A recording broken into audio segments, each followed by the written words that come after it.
Good morning, beautiful people. So, as you all know, I've been reading the book called The Art of Thinking Clearly. It is written by Rolf Dobley.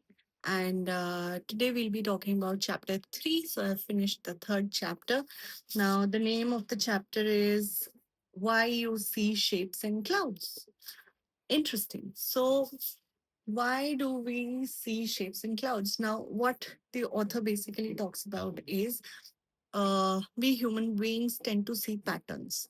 All right, so we always try to notice patterns, and even though there are no patterns, sometimes we still our brain works in such a manner that we try to make it into a pattern, right? So clouds really don't have a shape, do they?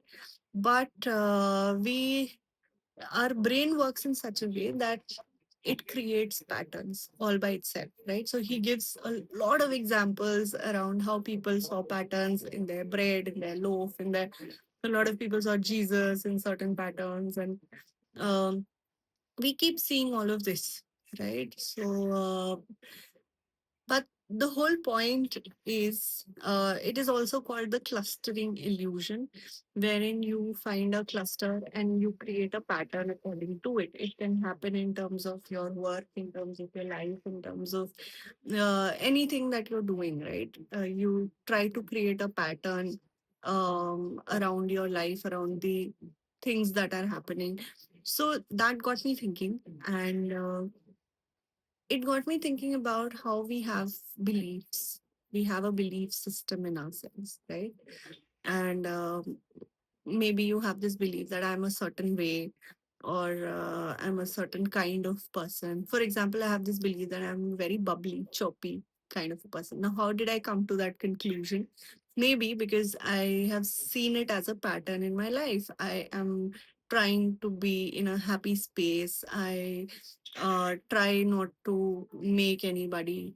I don't try to offend people. I try to bring in as much positivity as possible because that's what I feel. I feel that life is too short and we all should try to be as happy as possible and take on life as it is. So that is probably my pattern. And that is probably, I believe that it has been my pattern because of series of events that has happened in my life, right?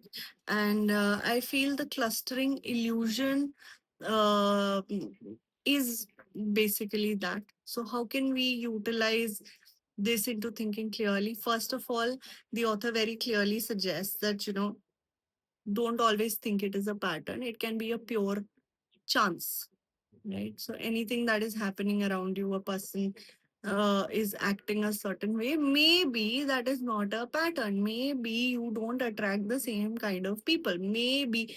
So just keep that in mind or have that clarity that it can be just pure chance. So tell me in the comment section, what do you think about it? And if it made any sense, please do like, share, and subscribe. And I'll see you tomorrow. Oh, bye.